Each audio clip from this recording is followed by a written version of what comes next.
Besar merupakan pembekal mesin bagi makanan ternakan ikan kepada pihak Kotawa. Dan setelah kita buat lawatan pada hari ini, yang mana kita lihat kualiti dan sistem pemasangan yang dibuat terlalu cuai. Mesin dah sampai lebih kurang 6 bulan lepas dan masalah yang kita alami ialah memang kita nak cepat, kita excited nak tengok benda ni operasi. Maklumlah ini adalah kata orang projek Bumi Putera yang pertama. Tapi masalahnya yang kita hadapi ialah dengan TNB saya itu sebab kita mohon untuk application untuk nak projek kilang ni, kita mohon, kita submit lebih kurang kalau tak silap saya awal bulan 4.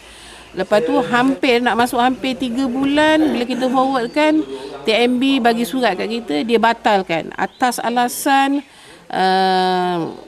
elektrik boleh diambil daripada substation yang tak sampai 50 meter daripada kilang yang sedia ada sekarang.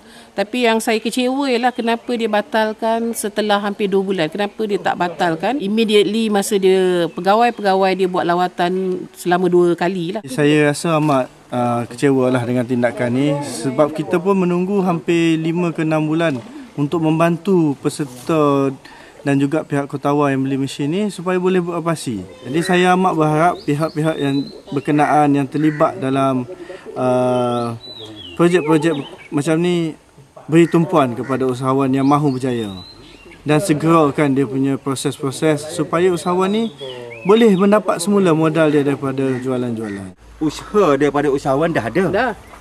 Mana buat A sampai Z. Tapi tiba di agensi tertentu sangkut dilambat-lambatkan. Sedangkan benda tu engineer datang yang pertama macam ni salah. Saya kata you patut. Oh jadi macam salah orang. Salah pelanggan. Lepas tu datang pula engineer yang kedua, oh ni naik sikit. Lepas tu datang yang baru nak pasang ni kena turun balik.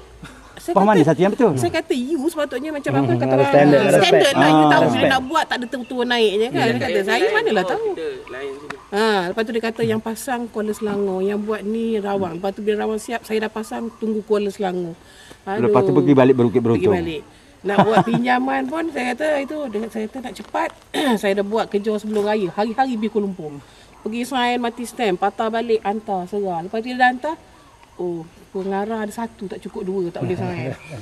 Lepas tu pergi kat sana stamping, pegawai khas saja boleh stamping, cuti raya 4 hari.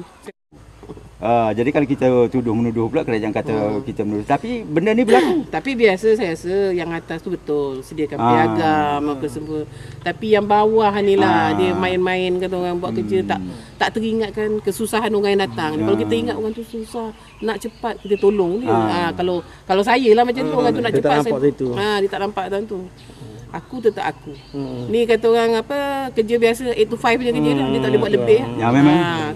Sekarang ni kita telah pun menyiapkan satu mesin makanan ikan terapung dan kita telah pun supply di satu koperasi di Kuala Selangor, iaitu koperasi Kotawa. Mesin pellet extruder pengeluaran makanan ikan ni adalah mesin pertama yang diberi bantuan oleh Suruhanjaya Koperasi Malaysia kepada Koperasi Kotawa yang kita kata sebagai pilot project lah. So kalau projek ini berjalan lancar, maknanya lain kali kalau ada koperasi-koperasi lain yang ada tujuan yang sama, so dia akan gunakan kertas kerja dan model yang sama lah melalui Kotawa lah. Lepas tu tujuan kita wujudkan mesin extruder ni pun ialah untuk mengatasi masalah makanan ikan yang terus naik, yang selama ni kita tahu pun dia dimonopoli oleh bangsa asing lah, bangsa Cina, yang kata orang tak ada kontrol dari segi kenaikan harga makanan lah. Dan peternak-peternak menghadapi masalah tak ada kemampuan lah sebab makanan tinggi tapi bila jualan harga floor dia tu rendah sangat. So kata orang, kita kata boleh memusnahkan peternak tu sendirilah. Ramai pun yang saya dengar baru-baru ni dah tak tahan dengan makanan yang naik tu, ada yang dah tutup. Sebab lagi satu tujuan kita mewujudkan sendiri koperasi Bumi Putera 100% ni ialah kita nak menjaga kebersihan halal dalam makanan tu sendiri. Kita nak proses ikan ni daripada A to Z adalah dari kata orang bahan makanan dia yang halal. Okey.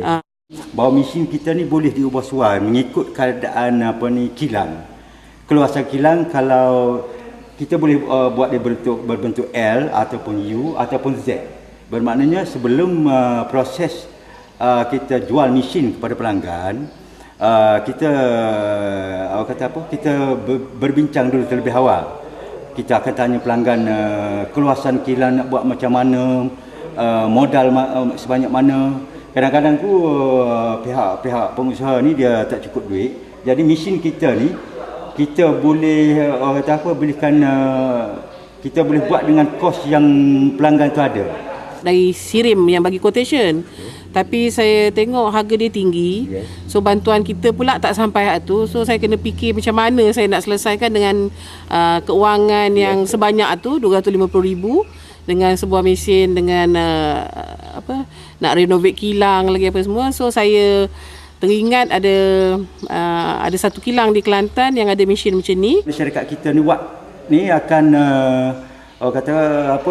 di samping itu nak membantu pihak pelanggan untuk memajukan perniagaan dia. Kita dapat jelaskan penyelesaiannya. Pasal usahawan ni telah berusaha sehingga saya bawa dia ke China, melihat sendiri kaedah dan juga macam mana saya design mesin, dan beri kepercayaan kepada pelanggan saya bahawa mesin mereka ni sesuai dengan keperluan dan kos untuk membantu pelanggan. Tetapi kalau kita pembuat sahaja yang membantu pelanggan, tapi agensi lain tidak membantu, kita sebenarnya mematikan semangat usahawan ni. Saya berhubung teruslah dengan Cik Wan. Lepas tu untuk memastikan, sebab saya rasa resah sebab saya menjaga keuangan koperasi. Jadi bila nak bayar duit koperasi, deposit apa tu, saya rasa resah, takut saya bagi-bagikan tak betul ke, contohnya macam tu. So saya ambil inisiatif gunakan keuangan sendiri, saya sebagai bendahari koperasi dan pengusi sendiri untuk pergi tengok sendiri kilang tu di China. Untuk pastikan benda tu betul ke apa kan. So saya dapati benda tu memang sebagaimana yang dijanjikan, bagus harganya, dan layanan kita pun kita disambut dengan baik oleh tuan punya kilang mesin tu. Dari situ saya rasa kalau ada yang lain pun saya akan ada orang lain yang nak membeli atau nak buat benda yang sama, saya akan rekomenkan. Saya secara ikhlas saya akan rekomenkan mesin ni adalah yang kata orang viable dan mampu dibuat oleh koperasi-koperasi atau individu. Jadi kejayaan ini saya haraplah menjadi satu kejayaan yang mana bukan saja memberi keuntungan kepada koperasi Kota Awar itu sendiri, tapi masa depan supaya hasil dari produk makanan ikan ini dapat juga dikembangkan, diedarkan kepada koperasi-koperasi yang lain yang memerlukan. Jadi dengan cara itu kita dapat memberikan lebih banyak jaringan dan galakkan kepada koperasi untuk terlibat dengan bidang ikan Kota Awar, dan secara tak langsung kita akan menjadi kekuatan dalam koperasi itu lebih baik. Dengan adanya bilangan ternakan ikan Kota Awar yang lebih banyak, kita dapat menunjukkan dia punya hiliran daripada ternakan ini seperti krim, seperti serunding dan sebagainya. Jadi masalah pembekalan ikan air tawar itu di masa akan datang dapat diatasi dengan koperasi boleh memainkan peranan yang lebih besar. Jadi ini sebagai permulaan sebagaimana bantuan yang kita bagi ini sebagai permulaan kita perlu melihat secara positif supaya dalam dapat beroperasi dengan baik, kualiti makanan itu sesuailah untuk dia punya pertumbuhan ikan dan sebagainya. Jadi koperasi ini dia kena mengambil tindakan lebih agresif lah, terutama sekali untuk pemasaran bahan makanan supaya dapat kita tidak kapasiti penggunaan kilang itu mencapai tahap yang maksimum untuk kepentingan koperasi Kota Awar sendiri dan juga untuk koperasi lain yang berminat dalam bidang ternakan yang sama. Yang jadi supplier mesin yang ada sekarang di kilang koperasi ni ialah pembekalnya ialah dari WAP Sari Mekar Enterprise Malaysia Sdn Bhd yang beroperasi di kawasan pendedasan Pengkalan Cepa, Kelantan.